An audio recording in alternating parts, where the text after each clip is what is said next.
Welcome to the Anxious Love Coach podcast, a place for creating meaningful, conscious, secure, long-term partnerships. My name is Natalie Kennedy, and I'm your host. I'm a relationship anxiety coach and meditation teacher. If you haven't yet, be sure to join my communities over on Instagram, TikTok, and YouTube at Anxious Love Coach. You can also request a 30-minute relationship anxiety assessment with me, depending on availability, or ask me a question over on my website at www.anxiouslovecoach.com. Hey, this past week, my husband and I had a huge breakthrough. It's one of those breakthroughs that was the aftermath of maybe a decade of the same pattern that had been playing over and over very frustratingly. And there was a part of me that thought, nah, don't air your dirty laundry on the internet. And then the other part of me thought, well, gosh, I wish someone would share when it happens because I don't hear about those much. And frankly, I love storytelling, and I love it when you guys reach out to me to let me know that you're A, either going through the same thing, or B, that hearing me talk about it was useful to you. It makes all of this struggle very meaningful. And it's especially meaningful when I get to come forth about a breakthrough of my own. A lot of you guys see me as someone who's come out some other side of some conflict. And indeed, I've had many breakthroughs in my life over the years. But at the same time, I still have skeletons in my closet. I still have shit. I still have patterns. And sometimes I choose to conceal those because it's very painful to open up about processes while you're in them and be subject to people's projections, which is what they are. And I'm not always open to being wounded further than I already am sometimes. So a lot of times when I have a breakthrough, I share it from the other side. But as a result, you get a very curated view of my process where I seem to have it all together, but I don't. It's just that I'm not always sharing while I'm in process. Well, I've been in a 10-year process with this particular thing, and I wanted to share it with you. I feel like saying this out loud. Maybe it's coming from an insecurity of mine. I used to script my podcasts back when I had time before having a baby. And it's not that I don't have time. It's just that scripting is one of those things that is no longer a priority. And I'm just having to trust that my off-the-cuff sharing is cohesive enough, concise enough, and okay. I'm not trying to be super concise right now. I am sleep deprived, tired, and the fact that I have enough childcare to block off a half an hour to record something is a blessing, and I'm taking advantage of it. You, my friend, if you find me rambly and whatever, it's your choice to listen to this and put this on 2x speed. So, wow, that feels good to say. I am done scripting. I just have something to say, a story to share. I'm going to do my best to share it like we're hanging out and getting coffee. So that's my approach now. Unscripted. So there are some things that are mine to share and some things that aren't, but a little bit of backstory, a little bit of context. If you were to look at my family versus Preston's family, I often joke with my husband that he kind of picked up a stray dog because there's a lot of love in my family. And it's also very splintered. There's a lot of dysfunction. Preston's family has dysfunction too, but their dysfunction has been relatively, it hasn't caused it hasn't caused splintering, I guess I should say. Whereas mine has bunches of divorces and therefore lots of step family. There's estrangements across the board. So I've managed to maintain independent individual relationships with some people in my family. And then others we're no contact. Some of it's by choice, some of it's not. But in either case, when I hang out with my quote unquote family, it means I'm hanging out with one person And I've had to manage a lot of independent relationships. It's very time consuming. And I spend a lot of time in pain around my family. I don't talk about it because it's not really my stuff to share. But I will say that within my family, there is a lot of splinterings, estrangements, and a lot of the work that I do in my own life. And when I say work, I mean my own therapeutic work. A lot of the work that I share with clients, I share from the depths of my own heart that I've had to go through. And my ability to sit with people is mirrored in the way I've had to sit with my own pain for a long time. And I don't know that I will ever stop feeling pain. I think that's something I can't promise. I wish I could promise you that. I wish I could promise that through all my work, you won't feel pain anymore. I don't think that's the purpose of life. But through the exercises and approaches that I've shared, I've come to find a meaning in pain. I don't know if you guys have read, if you've read Viktor Frankl's Man's Search for Meaning, if you know anything about Buddhism, which is the core premise of it is life is suffering. If you look at Christianity, it's we're all fallen, and I see that kind of along the same lines. And once we accept the suffering, we accept the pain, then we quote unquote become enlightened or we're saved or whatever. So to me, it's kind of all along those same lines. There's a degree of acceptance of our pain that we need to come to terms with before we can move forward and actually see what the pain is really caused by and then make changes in our lives. So that's the hope I can offer you. Not that you'll get rid of pain, but that you can end unnecessary suffering of your own volition. So that was the context on my end. If you look at Preston's family, there's a lot of pain on his side too. But his pain looks different, and his family is much more cohesive. When there's a family event, everyone comes together. We just had my son, Ivan's first birthday, which is insane. I can't believe I've been a mom for a whole year. But it was all Preston's family that arrived. I had some phone calls, sure, from my side, but the gathering was like 100% his side. And yeah, we're going to have like individual celebrations with some members of my family. But that wraps up the contrast between Preston's family and my family in a nutshell. His is very cohesive. Mine is very splintered. There's pros and cons to both. With a splintered family, I guess our expectations for family things are lower. So we don't we don't hold things over each other's heads quite as easily, I guess, because we expect nothing. So that can be a blessing in a way, where having low expectations can make your relationships easier. So, but in Preston's family, it's much more reliable. So there's more codependency sometimes because people expect a higher amount of things from one another. But as a result, there can be a lot of martyrdom. There can be holding things over each other's heads. It can be people never asking for their needs to be met. So dysfunction is everywhere. That doesn't mean you should just be complacent and not try to make things better. But I also think that there's always going to be some degree of dysfunction, just a matter of which dysfunction you're willing to live with. Personally, I love being a part of a really cohesive family unit. In hindsight, that's probably why I picked Preston. They have, like I said, adopted me like a stray dog. And I'm very grateful. I'm very grateful to be part of a really big village.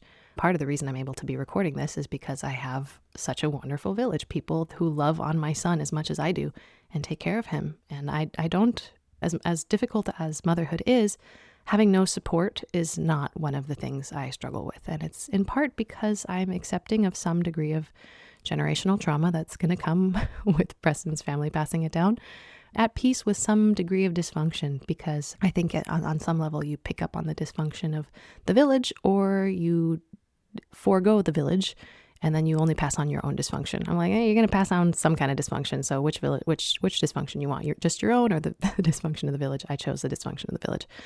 So, and simultaneously, my husband and I are attempting to break generational curses, which is what happened this week. And it was amazing. And I wanted to tell you about it. So Preston's family has some background with escaping communist China and Vietnam. So there's that background in there. There's that history. And with that comes some financial trauma. That's what he was raised with. Both Preston and I have immigrant parents, but the trauma manifested differently, I think, for each of us. One of the dynamics that Preston and I have had for the last 10 years or so is my husband really wants to be the sole provider. And he is. It honestly, when we were when we were planning to have children and family planning, I let him know that my desire was to not have to work for money, but to work out of a sense of fun and purpose. I didn't want to have to, I guess, burden my creativity with the obligation of providing, because then I knew that my creativity would become less fun. I would be less focused on my customer satisfaction. I would be more focused on survival. I did not want my business to be focused on survival. But it was also framed as a nice to have. And I would say, if I had it all my way, that's how I would want it. But I also recognize that we live in 2026 and living in Southern California, unlikely to have a single income. So I also was aware of that. I went in with I would love this, but I don't expect it and I don't need it and I'm not going to hold it over your head. Well, the beauty is when you offer that level of freedom to a man, he rises to the occasion and wants to give you the very thing that you said that you wanted, especially if you don't come at it with a degree of attachment or obligation or entitlement that I see a lot of women have today. It's you want a provider, but you also want to live in Los Angeles. I'm sorry. There's a very small percentage of men that are going to be able to provide that for you. Unless you are also of the top 1%, that 1% might not want you. I don't say this to say you might have to settle, but let's be real, you might have to settle.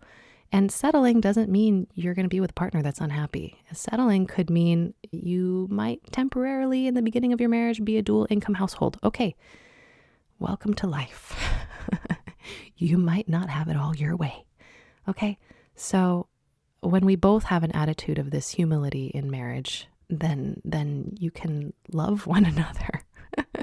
Imagine that. So I gave my husband this freedom and said, I'd love to not provide or have to be the provider, but I don't mind being a partial provider in early motherhood or motherhood.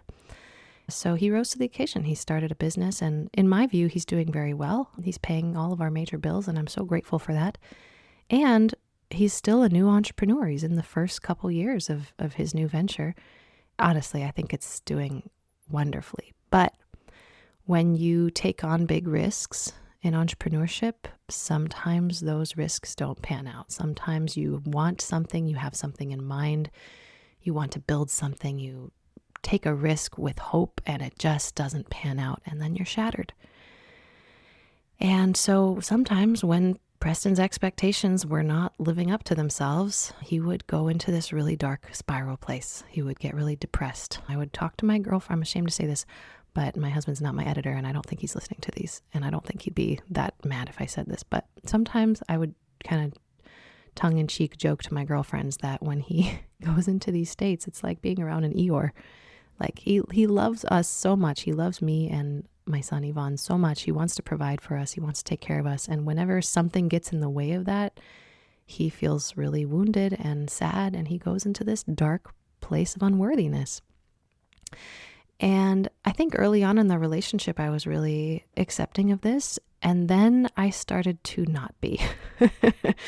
And I have always identified as being this airy, joyful, spiritual, positive meaning making, glass half full type of person. And I would try to maintain that. And whenever he would go into this dark place, I felt like he was destroying my peace. I will be honest that this has been the dynamic for 10 years. And I would be so afraid of his bad moods that I would try to get him out of them by coaching him or therapizing him. And that's the positive variation. Not the worst, I would shame him and say maybe you should go to therapy, or maybe you should do the exercises that I do to help you get rid of your sadness. Maybe if you did this, maybe if you read a book. Have you done these things? I have. Have you sent them reels on how to be with their emotions? And then, this pattern goes so deep, and I see so many women doing it. They follow this line of thinking that men today are broken and emotionally unintelligent. And so whenever their men go into this dark place and can't seem to get themselves out of it, and maybe it goes on for years and years and years, and they're not getting on medication, they're not getting help the way that that they themselves would get. And then they see these reels that confirm the belief, confirm the story that men are emotionally unintelligent and not able to get themselves out of their patterns. And it just creates this cycle of resentment.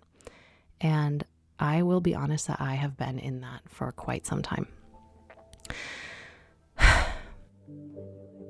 I want to tell you about something I have coming up in 2026. You may already know the story behind my relationship anxiety or relationship OCD, how I went to Austria searching for clarity about my relationship with my now husband, Preston, and how I met a woman named Steffi Price, who taught me a series of meditation-based practices that completely changed my life. And over time, I distilled those teachings down to 3 core practices. At their core, these are practices that ended my relationship anxiety for good. The same ones that led me to call my partner and tell him I was ready to fully commit. And I haven't looked back since. We're married with a baby now. So in 2026, I'm going to be running 3 live group programs, each 8 weeks long on Saturday mornings Pacific time. Each program focuses on one of these 3 practices, and Steffi herself will be joining to teach alongside me. You'll be able to sign up for these programs individually throughout the year, but I've also created something called Unwavering, the year to end the drama in your relationships. It's a year-long program, and it's going to include access to all 3 of these programs, plus a monthly call that might be a workshop or a Q&A or some kind of deeper integration support. If you think you might be interested in even 2 of these programs, Unwavering will already be a better deal than signing up for them individually. And honestly, I find these practices work best when they're done together. All 3 of the exercises are partner-based practices, which makes the group format especially powerful. We'll be meeting live on Zoom, and you'll be placed into breakout rooms to practice together, and Steffi and I will be supervising. These are intimacy practices, communication practices, capacity building practices, inner child-based practices, anxiety relieving practices, all really rolled up into one, and also I think they're really creative and fun. If you think you might want to work with me over the course of a year, Unwavering is going to be an incredible option. You're also going to be able to post in a really sophisticated community, message me, and receive a level of support that I don't offer anywhere else online. I'm not going to be, aside from private one-on-one work. And for those inside Unwavering, I'm also going to be offering discounted one-on-one rates if you want more intimate support behind the scenes. I have truly never offered anything like this before. As a new mom, it's a great way for me to focus on one thing for 1 year and be supported in doing so. So it's already very intimate. We have 20 women enrolled, and we don't even start the first program until February. So it's kind of crazy. We're already starting to have conversations, and it's shaping up to be a beautiful long-term journey of support, growth, and maturity. So if you're done with quick fixes and you're ready for a deeper, longer-term approach to healing relationship anxiety, ending wishy-washiness, the spiraling, growing up emotionally, and becoming a sovereign woman in partnership, this might be the year that you stop bringing the drama that doesn't serve you. So if you're interested, you can find the link in the show notes to learn more and join Unwavering in 2026.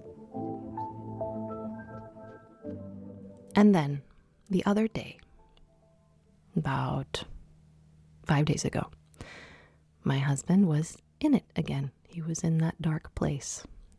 And I haven't really opened up about this a whole lot, but I have been tinkering around with Christianity lately. And y'all know me, I like to not throw the baby out with the bathwater, so I'm not at that point where I'm denouncing everything I've ever shared. It's more, okay, how do I reconcile some of these things? Some things are compatible and some things are not logically. And so it's a very personal journey, and it's not something I'm interested in preaching about. However, I have absolutely been touched by the principles of Christianity that I have really enjoyed, which is to some degree, denying thyself.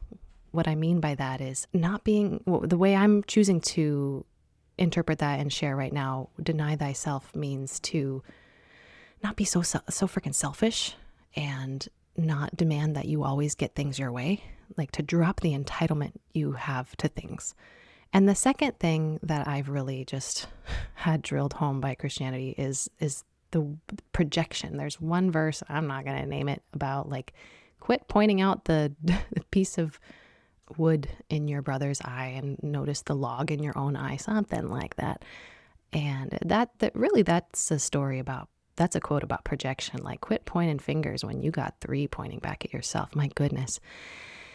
And so I've been reading my little Bible every day, just 10 minutes a day, and being very inspired and being touched by these principles. And kind of every time I notice entitlement coming up, I try to uproot it and see it. And I've been noticing myself feeling lighter as I become more forgiving towards myself and others. And lo and behold, the other day, my husband is sitting there and stewing in his own sadness. And I had a little voice in my head say, Nat, this is what you look like when you are stewing in your despair about your family that is broken.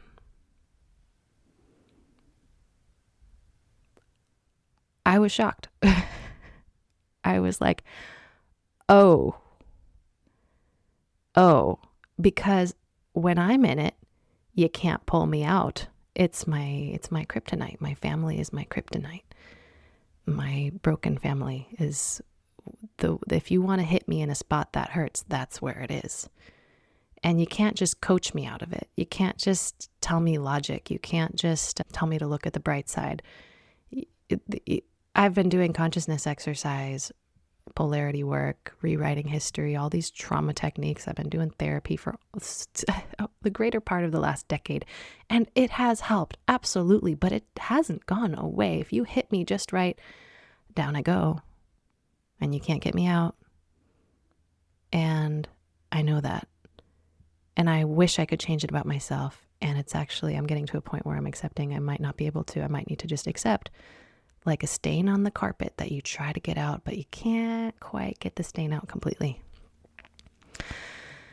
And I saw him in his darkness, and I had that little voice in my head that said, Natalie, that's what you look like when you're in that state. And the way you treat him is the way he treats you. And he does.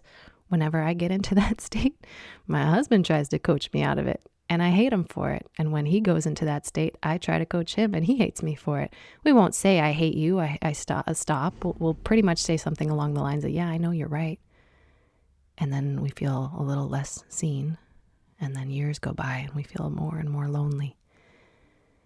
Because in that moment, the last thing you want is to be talked out of your pain, but you just want someone to sit there with you.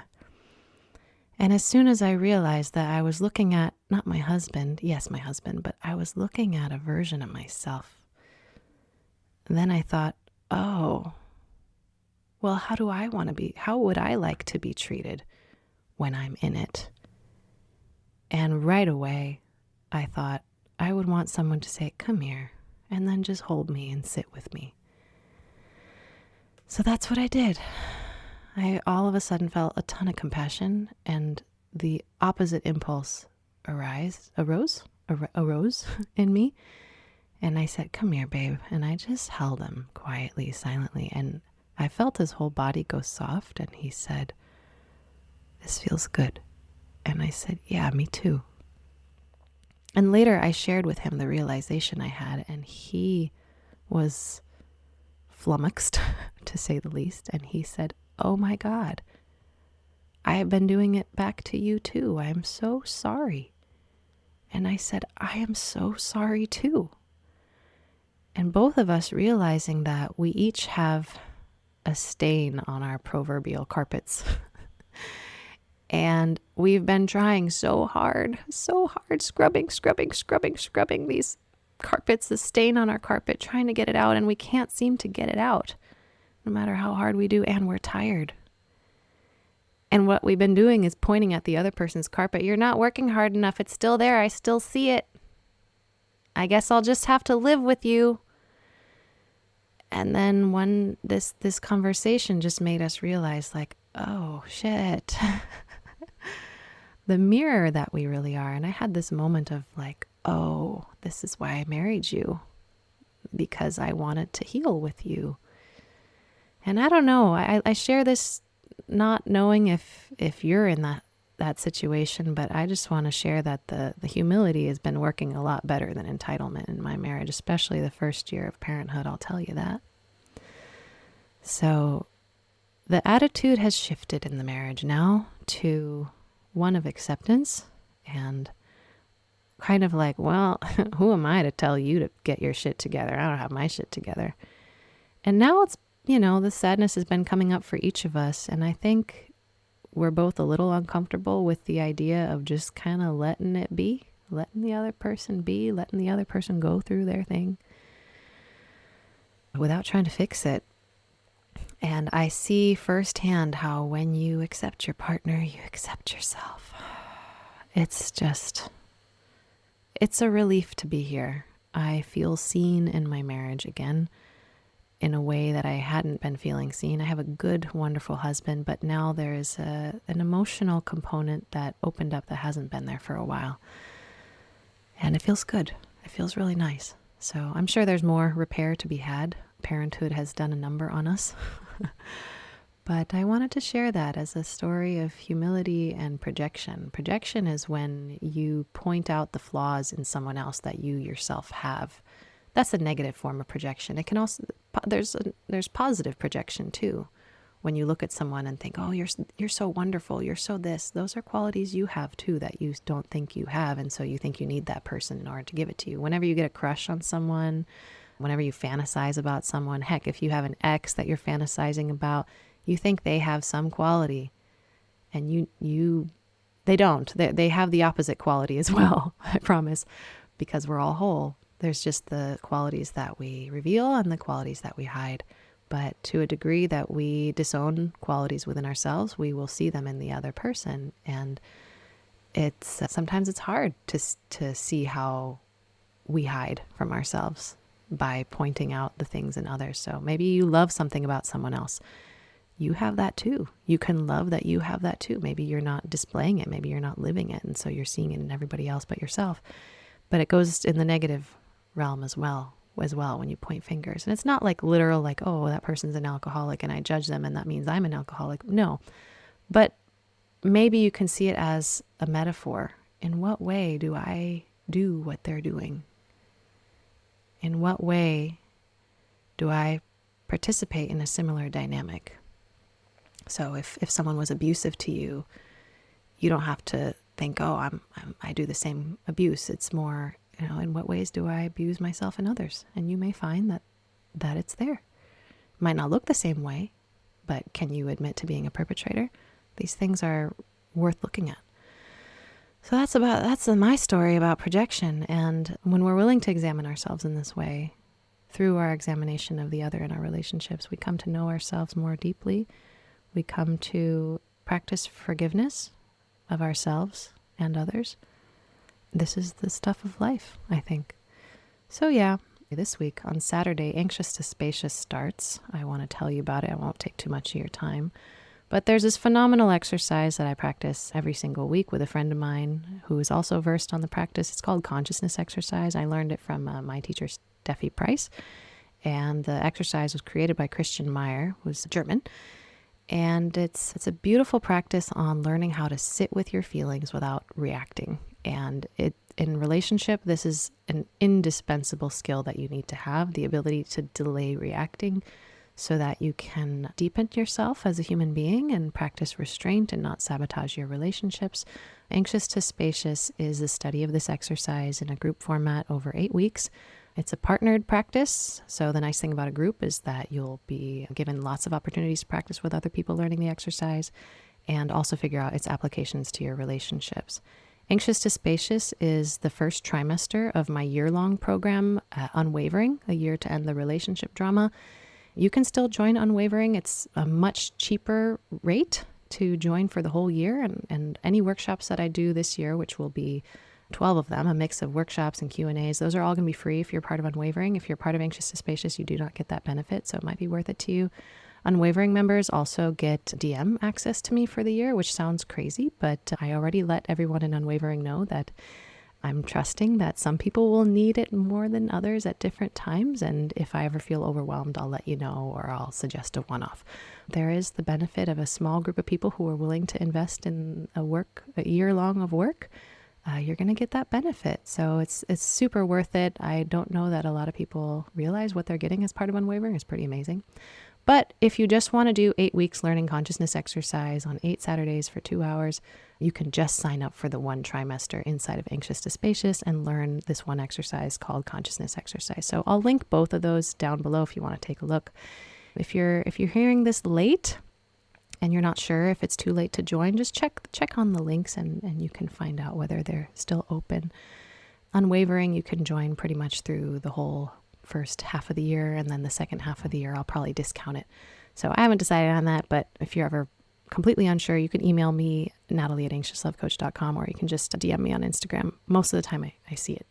Sometimes it goes to requests and I don't, but you can DM me too if you have any questions at @anxiouslovecoach. Okay, that is all. Thank you for listening. I hope you have a great day. Thanks.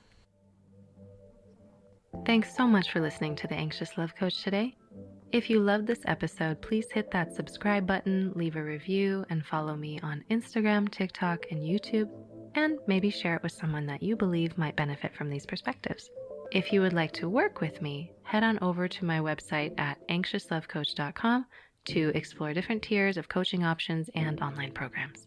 Thanks again for listening, and catch you in the next episode. Have a blessed day.